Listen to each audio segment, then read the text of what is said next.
నమస్తే జిఎన్ఆర్ టీవీకి స్వాగతం. నేను శ్రీలత. బులెటిన్ల ముందుగా హెడ్లైన్స్ చూద్దాం. మీడియాతో మాట్లాడుతున్న ఎంపీ శ్రీ ఎం రఘునందన్ రావు.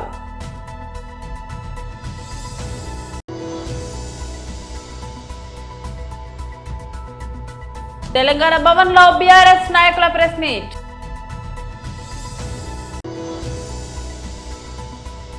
శాసన మండలి విపక్ష నేత బొత్స సత్యనారాయణ ప్రెస్ మీట్.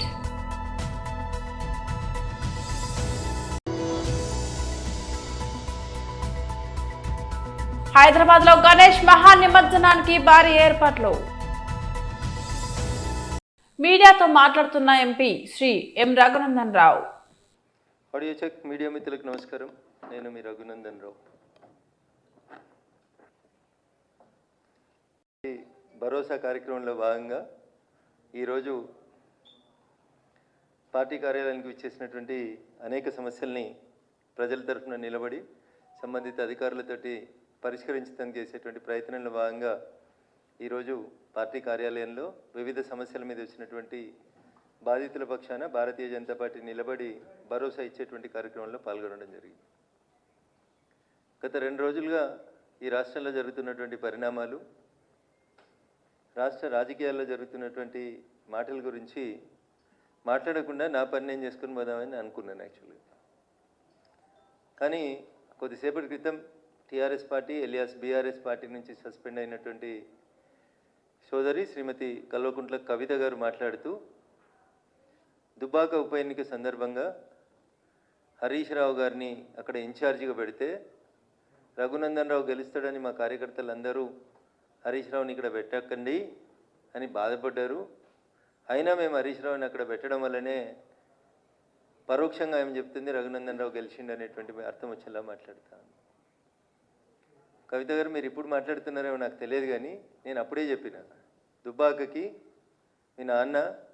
మీ అన్నతో పాటు సిద్దిపేట జిల్లాకి ఇన్ఛార్జి మంత్రిగా ఉన్నటువంటి హరీష్ రావు అనేట ఆయన చేసిన అన్యాయం అంతా ఇంత కాదని నేను 100 సార్లు చెప్పిన. దుబ్బాకకు అన్యాయం జరుగుతుంది.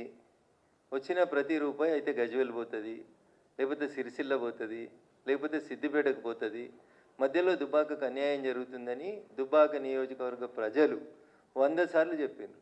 మీరు ఇవాళ అదే మాట కొత్తగా చెప్తూ దానివల్లనే ఏదో జరిగింది అన్నట్టు చెప్తా ఉన్నారు. అది నిజం. ఆ రోజు నేను మాట్లాడితే టీఆర్ఎస్ మీద ఏదో రఘునందన్ రావు కోపంతో మాట్లాడిందని అనుకున్నారు. But it is a fact. Dubbaka నియోజకవర్గానికి అన్యాయం జరిగింది అంటే టీఆర్ఎస్ పార్టీ నాయకులు, గౌరవనీయులు, అప్పటి మా జిల్లా మంత్రి హరీష్ రావు గారి వల్ల జరిగిందని నేను ఎన్నికల సందర్భంగా చెప్పిన, ఎన్నికల తర్వాత చెప్పిన. దుబ్బాక ప్రజలు ఇప్పటికైనా దయచేసి దాన్ని అర్థం చేసుకోవాలని చెప్పి కోరుకుంటా ఉన్నాను. ఇది 100% నిజం. దుబ్బాక ప్రజలు మార్పు కోరుకున్నారు. మీ కుటుంబ పాలన వద్దనుకున్నారు, మీ అవినీతి పాలన వద్దనుకున్నారు, దుబ్బాక నియోజకవర్గం మీద హరీష్ రావు గారి పెత్తనం వద్దనుకున్నారు. అందుకనే దుబ్బాక ప్రజలు స్వచ్ఛంగా మనస్ఫూర్తిగా ఓటేస్తే రఘునందన్ రావు గెలిచిండు తప్ప ఎవరి దయా దాక్షిణ్యాలతో రఘునందన్ రావు ఆ ఉప ఎన్నికలలో గెలవలేదు. 100% దుబ్బాక నియోజకవర్గ ప్రజలు మార్పు కోరుకున్నారు. హరీష్ రావు గారు దుబ్బాకకు చేస్తున్నటువంటి అన్యాయానికి వ్యతిరేకంగా రఘునందన్ రావు కొట్లాడగలుగుతాడు అని విశ్వసించారు కాబట్టే నాకు ఓటేసిరు తప్ప ఇంకొకటి కాదు. ఇక మీ కుటుంబ పంచాయతీలో మా అందరి పేర్లు కూడా మీరు మాట్లాడుకుంటూ పోయినారు.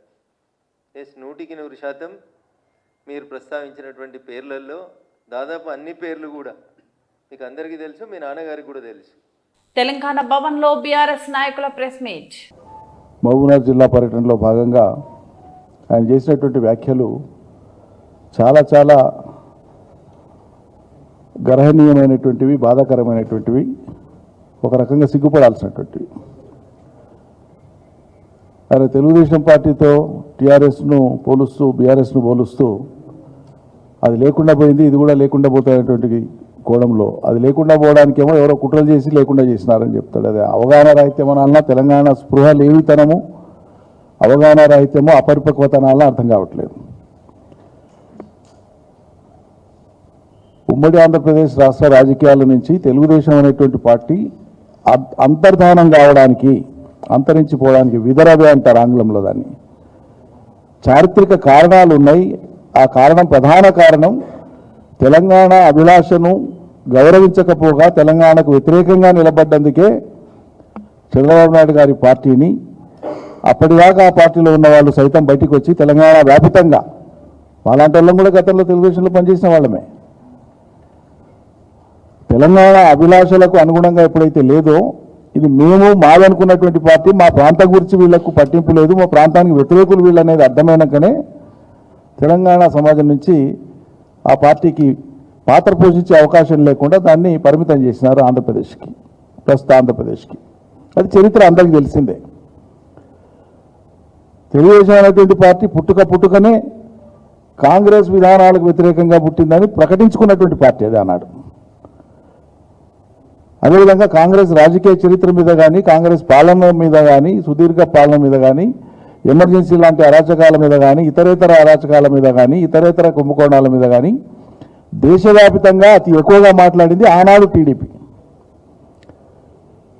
చివరికి రాజీవ్ గాంధీ గారి ప్రభుత్వాన్ని కూల్చడంలో బొఫోర్స్ లాంటి ఆయుధాన్ని విపి సింగ్ గారు పిలిచినప్పుడు ఆనాటి నేషనల్ ఫ్రంట్కు నాయకుడిగా ఉన్నది ఆనాడు ఎన్టీ రామారావు గారు 1989లో ఈ నేపథ్యంలో ఎందుకు చెప్తున్నానంటే తెలుగుదేశం అనేటువంటి పార్టీ పుట్టుకనే దాని ఆరిజిన్లోనే కాంగ్రెస్ వ్యతిరేకత ప్రాతిపదికగా పుట్టినటువంటి పార్టీ అది నేను చెప్పేది కాదు ఆ పార్టీ పెట్టినాడు ఎన్టీ రామారావు ప్రకటించినటువంటి జీవితకాలం ఆ పార్టీకి సంబంధించినటువంటి అధినేతలందరూ మాట్లాడినటువంటి తర్వాతి కాలంలో చంద్రబాబు నాయుడు రాహుల్ గాంధీతో కాంగ్రెస్తో రాజీపడి ఉండవచ్చు అది వేరు విషయం కానీ ఆ పార్టీ ప్రస్థానం అంతా కూడా కాంగ్రెస్కు వ్యతిరేకం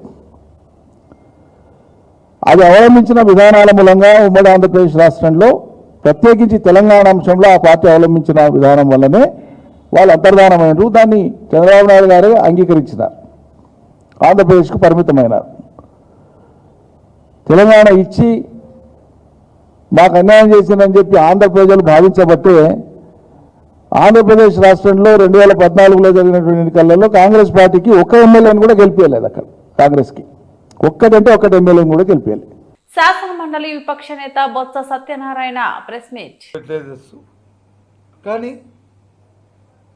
ఇంపోర్ట్ చేసుకున్న మరి ఈ దేశంలో ఈ రాష్ట్రంలో ఉన్న ప్రభుత్వం కూటమి ప్రభుత్వమే కదా మరి వాళ్ళ ప్రభుత్వమే కదా మరి దేశంలో మిగతా రాష్ట్రాల్లో ఏ రకంగా మరి అవి ఫుల్ఫిల్ చేస్తున్నారు బీజేపీ వాళ్ళ రాష్ట్రాల్లోనూ మరి ఇక్కడ ఎందుకు జరగట్లేదు అధికారం స్వార్థం ఉండి మరి ఆ నార్థన్ స్టేట్స్లో ఏ విధంగా జరుగుతున్నాయి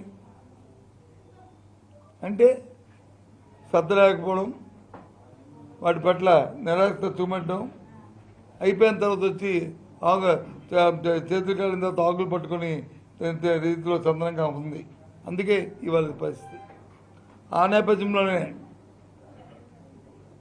ఇవాళ వైఎస్ఆర్సీపీ పార్టీ మా పార్టీ ఇప్పటికే చాలా సందర్భాల్లో చాలా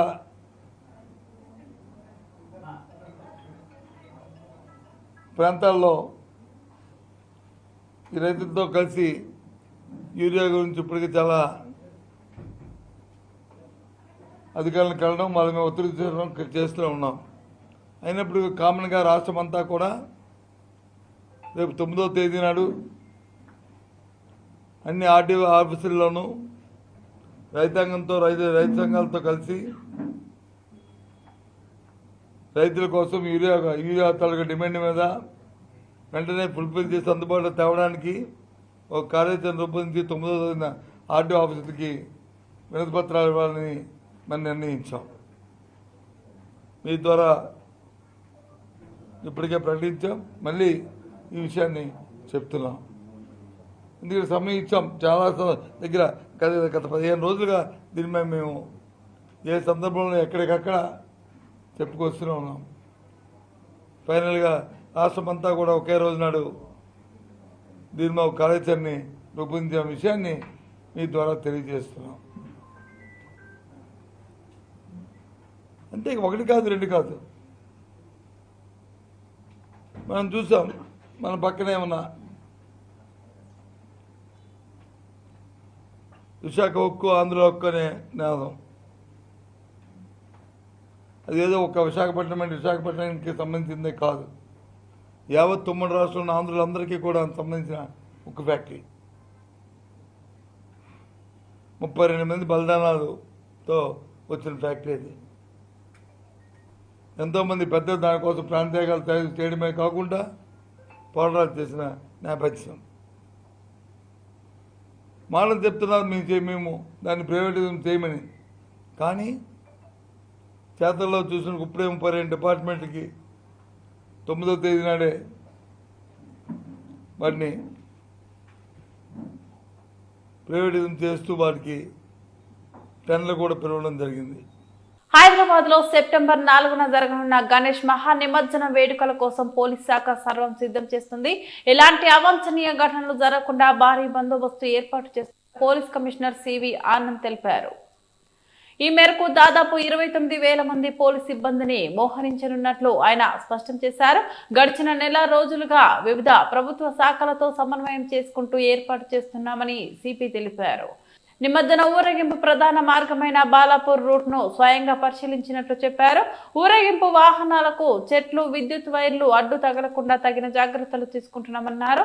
రోడ్లపై గుంతలు లేకుండా చూడాలని R&B అధికారులను ఆదేశించినట్లు వివరించారు. వర్ష సూచన ఉన్న నేపథ్యంలో మండపాల నిర్వాహకులు పోలీసుల సూచనలు పాటించాలని కోరారు. బందోబస్తు కోసం నగరంలోని 20,000 మంది పోలీసులతో పాటు ఇతర జిల్లాల నుంచి 9,000 మంది సిబ్బందిని రప్పిస్తున్నట్లు సిపి ఆనంద్ పేర్కొన్నారు. వీరికి అదనంగా కేంద్ర బలగాలు కూడా సహకరిస్తాయని తెలిపారు. నెల్లూరులోని ఇందిరా భవన్ ముందు రాహుల్ గాంధీ గారి దిష్టిబొమ్మ దగ్ధం చేసిన బీజేపీ చర్యలను ఖండిస్తూ నగర డీఎస్పీ గారికి ఫిర్యాదు చేయడం జరిగింది. దోషులపై కఠిన శిక్షలు విధించాలని కాంగ్రెస్ పార్టీ డిమాండ్ చేస్తోంది. ఎలక్షన్లలో వేస్తున్న ఓటు నిజంగా అనుకున్న పార్టీకి వేస్తున్నామా లేదా అని ఈరోజు అనేక మంది ఆందోళన చెందుతుంటే, ఈరోజు బీహార్ ఎలక్షన్స్ క్యాంపెయినింగ్ జరుగుతూ ఉంది. దీనికి ప్రజలందరూ కూడా, బీహార్ ప్రజలు, దేశంలోని ప్రజలందరూ కూడా రాహుల్ గాంధీ గారికి బ్రహ్మరథం పడతా ఉన్నారు. ఎటు తోచని పరిస్థితిలో ఉన్న ఈరోజు బీజేపీ ఏం చేయాలో అర్థం కాని పరిస్థితుల్లో ఈరోజు రాహుల్ గాంధీ గారి మీద ఏదో విధంగా బురద జల్లి ప్రజల్ని డైవర్ట్ చేయాలని రకరకాల కుయుక్తులు పన్నుతుంది. స్వయాన దేశ హోంమంత్రి రాహుల్ గాంధీ గారి మీద మోదీ గారి తల్లిని ఏదో అనుచిత వ్యాఖ్యలు చేశారని బీజేపీ వాళ్ళని రెచ్చగొట్టి అక్కడ దాడులకి పాల్పడే విధంగా ఈ రోజు చేయడం అనేది చాలా బాధాకరం, చాలా దురదృష్టకరం. ఎందుకంటే కేంద్ర ప్రభుత్వంలో బాధ్యతాయుతమైన పదవుల్లో ఉన్న వాళ్ళు ఈ రోజు హింస ప్రేరణకు కారకులవుతున్నారు. దాన్ని అలుసుగా తీసుకొని ఈ రోజు నెల్లూరు జిల్లాలో నిన్నటి దినమున ఇక్కడ ఉన్నటువంటి బీజేపీ నాయకులు, వాళ్ళల్లో కొంతమంది సీనియర్లు ఉన్నారు, కొత్తగా ఎన్నికైన వాళ్ళు ఉన్నారు. ఇలాంటి వాళ్ళందరూ కలిసి గాంధీ బొమ్మ దగ్గర నుంచి ఇందిరా భవన్ వద్దకు ఒక ర్యాలీగా వెళ్ళి ప్రజల్ని రెచ్చగొట్టే విధంగా ప్రవర్తిస్తూ ఇందిరా భవన్ ముందు మా యొక్క అధినేత అయినటువంటి రాహుల్ గాంధీ గారి యొక్క దిష్టిబొమ్మను దగ్ధం చేయడం అనేది ఏమి చెప్తున్నారు మీరు సమాజానికి? ఇవే నా బీజేపీ విలువలు? ఎవరు లేని సమయంలో మా పార్టీ కేంద్ర కార్యాలయం ఇందిరా భవన్ వద్దకు వచ్చి రాహుల్ గాంధీ గారి, ప్రజలందరూ చూస్తున్నప్పుడు రాహుల్ గాంధీ గారి దిష్టిబొమ్మను దగ్ధం చేయడం. వినాయక నవరాత్రుల్లో భాగంగా శివాజీ సేవా సమితి ఆధ్వర్యంలో నారాయణగూడ పరిధిలోని శివాజీ నగర్ లో దివ్య జ్యోతి హై స్కూల్ వద్ద అన్నదాన కార్యక్రమం నిర్వహించడం జరిగింది. ఈ కార్యక్రమంలో ముఖ్య అతిథులుగా దివ్య జ్యోతి హై స్కూల్ చైర్మన్ ఈఎస్విసి శేఖర్, మాజీ కార్పొరేటర్ దిద్ది రాంబాబు పాల్గొన్నారు. ఈ సందర్భంగా శేఖర్ మాట్లాడుతూ, వినాయక విగ్రహం గత 2 దశాబ్దాలుగా నిలబెడుతున్నాం. ఈ విగ్రహం వద్ద ప్రతి సంవత్సరం జరిపే అన్నదాన కార్యక్రమం తమకెంతో సంతృప్తిని కలిగిస్తుందన్నారు. ఈ కార్యక్రమంలో కుటుంబ సభ్యులతో పాటు మనవరాలు ధృతి ఉత్సాహంగా పాల్గొనడం నాకు ఎంతో సంతోషం కలిగిస్తుందని అన్నారు. ఈ కార్యక్రమంలో కార్యనిర్వాహకులు మదన్, మహేష్, సాయి కిరణ్, శ్రీనివాస్, బాబు, విజయ్, రావి వారి కుటుంబ సభ్యులు పాల్గొన్నారు.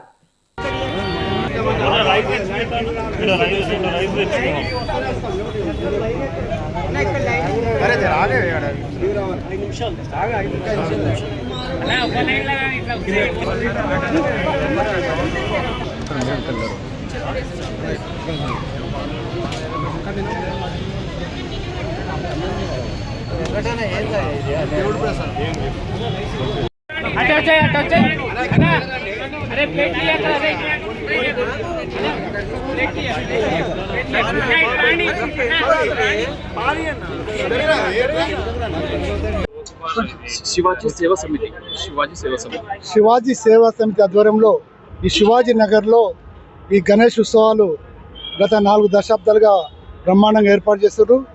శేఖర్ సార్ ఈరోజు అన్నదాన కార్యక్రమం ఏర్పాటు చేశారు. గత 3 దశాబ్దాలుగా దివ్య స్కూల్ యజమాని అయిన శేఖర్ సార్ గారు ఈ అన్నదాన కార్యక్రమాన్ని తుచా తప్పకుండా ప్రతి సంవత్సరము ఒక పెళ్లి భోజనాలుగా బ్రహ్మాండమైన భోజనాన్ని ఏర్పాటు చేస్తున్నారు. అలాగే మన మదన్ గారు కానీ ఆ శేఖర్ టెంట్ హౌస్ వాళ్ళు కానీ చాలా పెద్ద ఎత్తున ఈ టెంట్ ఏర్పాటు చేయడం, కార్యక్రమాలు ఏర్పాటు చేయడం. దివ్యజ్యోతి స్కూల్ శేఖర్ గారి ఆధ్వర్యంలో అనేక కార్యక్రమాలు జరిగాయి. ఈరోజు ఇంత పెద్ద ఎత్తున కార్యక్రమం జరుగుతుందంటే వీళ్ళందరూ కూడా ఒక యూనిట్ ఉంది. ఈ బస్తీలో ఈ శివాజీనగర్ యూత్ అసోసియేషన్లో శివాజీనగర్లో అందరికీ కూడా ఒక మార్గదర్శకంగా అందరు కలిసిమెలిసిగా ఉంటారు. మంచిగా ఇతర బస్తీలకి కాలనీలకి ఒక మార్గదర్శకంగా ఈ బస్తీ నిలబడ్డది. ఇక్కడ శివాజీ స్టాచ్యూ కూడా ఏర్పాటు చేసుకోవడము. ప్రతి సంవత్సరం వినాయక చవితి జరపడం జరుగుతుంది. అదేవిధంగా అన్నదానం కూడా అన్ని విధాలా చేస్తుంటాము. ఇక్కడ మదర్ అండ్ గ్రూప్ వాళ్ళు చాలా ఉత్సాహంగా చేస్తుంటారు. దానికి భగవంతుడి ఆశీర్వాదం అందరికీ ఉండని కోరుకుంటున్నాను. కాకినాడ జిల్లా ప్రత్తిపాడు మండలం ధర్మవరంలో వైసీపీ నాయకుడు నర్సాపురం పార్లమెంటు పరిశీలకులు ముదునూరి మురళీకృష్ణం రాజు నివాసంలో నిర్వహించిన మీడియా సమావేశంలో ఆయన మాట్లాడుతూ కూటమి ప్రభుత్వం అక్రమ కేసులకు తెరలేపుతూ నియోజకవర్గంలో ఎప్పుడూ లేని సంస్కృతి తీసుకొస్తుందని మండిపడ్డారు. 86 సంవత్సరాల వయసు ఉన్న నా తండ్రి ముదునూరి రామరాజుపై ఎంపీడీఓ కుమార్ బాబు అధికార పార్టీ అండదండలతో అక్రమంగా కేసులు పెట్టించారని ఆరోపించారు.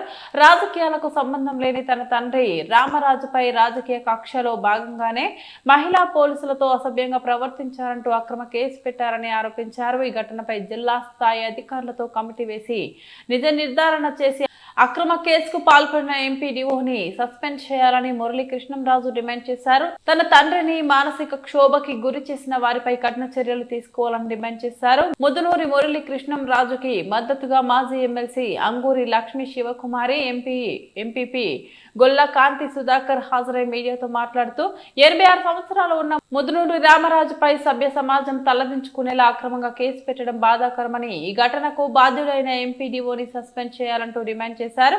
ఈ సందర్భంగా ఆగమేఘాలపై కేసు నమోదు చేసిన పోలీసులు తీరును వారు తప్పుపట్టారు. నియోజకవర్గ వ్యాప్తంగా భారీ ఎత్తుగా వైసీపీ శ్రేణులు హాజరై మురళీకృష్ణంరాజుకి మద్దతుగా నిలిచారు. మధ్యాహ్నం భోజనం కూడా గ్లాస్ పెట్టబట్టింది, సాయంత్రం కూడా అదే పరిస్థితి. అలాంటి వ్యక్తి మీద ఒక దారుణమైనటువంటి ఆరోపణ, సమాజం సిగ్గుపడే విధంగా ఆరోపణ చేసి ఈ కూటమి ప్రభుత్వంలో వెనకాలుండి ఒక ఎంపీడీఓతో అత్యుత్సాహంగా ఈ కార్యక్రమం చేయడం, మానసికంగా కూడా ఎంతో గౌరవంగా బతికినటువంటి వ్యక్తి 86 సంవత్సరాల్లో రాజకీయాలు తెలియదు, ఆయనకి ఏమైనటువంటి తెలియదు, ఒక్క చిన్న ఘర్షణ మాట్లాడడం తెలియదు, తప్పుడు మాటలు మాట్లాడడం తెలియదు. అందరూ కూడా ఎంక్వైరీ చేయొచ్చు. అలాంటి వ్యక్తి మీద, ఎంతో గౌరవంగా బతుకున్నటువంటి వ్యక్తి మీద సమాజం అంతా కూడా సిగ్గుపడే విధంగా ఎంత నీచానికి దిగజారి ఎంపీడీఓ ఒక మండల అభివృద్ధి అధికారి అయి నుండి అతను చాలా నీచంగా వ్యవహరించాడు.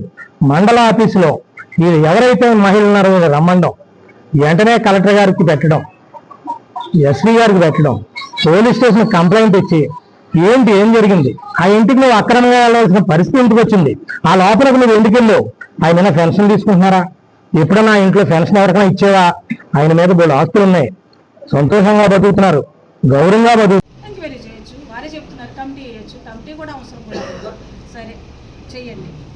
కానీ నిజం నిర్ధారణ అయినప్పుడు మాత్రం కంపల్సరీగా ఎంపీడీఓని సస్పెండ్ చేస్తారా? చేయాలి. చేయకపోతే గవర్నమెంట్ ప్రభుత్వానికే నష్టం. అది చాలా తప్పుడు ప్రసారం, ఇది చాలా తప్పుడు ప్రసారం. మహానుభావుడు ఆయన దేవుళ్ళ కూర్చున్నారు అక్కడ, ఆయన వయసుకి మన గౌరవం ఇవ్వాలి. అలాంటి వ్యక్తి చేయబట్టుకున్నాడు, మనీ ఇస్తానన్నాడు, మాట్లాడుతున్నాడంటే ఆయన మాట్లాడలేకపోతున్నారు ఇప్పుడు అసలు. ఇదైతే మేము పూర్తిగా మా పార్టీ తరఫు నుంచి మరి అధిష్టానం నుంచి కూడా మాట్లాడుతూనే ఉన్నారు సార్తో. ఇదేంటి ఎంతవరకు ఏం కాదు, ఎవరికి అందరూ పడలేదు. అసలు తెలిసిన వెంటనే అందరూ ప్రెస్ ముందు కూర్చొని ఇష్టం వచ్చినట్టుగా ప్రభుత్వంతో ఆడుకుందామనే ఉద్దేశంలో అయితే ఎవరూ లేరు ఇప్పటి వరకు. మేము కూడా ఇప్పుడు జాగ్రత్తగానే మాట్లాడుతాం. జాగ్రత్త అంటే తప్పు లేనిది ఎందుకు తప్పును సృష్టించారు, పెద్ద అయింది ఎందుకు పరువు తీయడానికి మీరు ఈ కుటుంబం పట్ల వ్యక్తిగత కక్ష లేదా రాజకీయ కక్ష అనేది తేల్చాలి. అలాగే దీనికి కారకులైనటువంటి ఎంపీడీఓ గారిని ఆయన ఎంక్వైరీ చేయకుండా ఇష్టానుసారంగా బయటకు మాట్లాడడం అనేది చాలా పొరపాటుగా మేము భావిస్తున్నాం. కాబట్టి వారికి నేను ప్రతిపాడు మండల పరిషత్ అధ్యక్షుడు జి కాంతి సుధాకర్. అయితే ఇక్కడ జరిగిన విషయం ఇంచుమించుగా అందరికీ తెలిసిందే. కాకపోతే ఏంటంటే విషయాన్ని బులెటిన్ ముగించే ముందు మరోసారి హెడ్లైన్స్ చూద్దాం. మీడియాతో మాట్లాడుతున్న ఎంపీ శ్రీ ఎం రఘునందన్ రావు.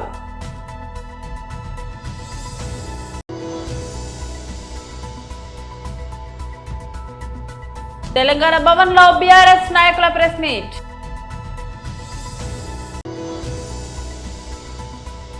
శాసన మండలి విపక్ష నేత బొత్స సత్యనారాయణ ప్రెస్ మీట్.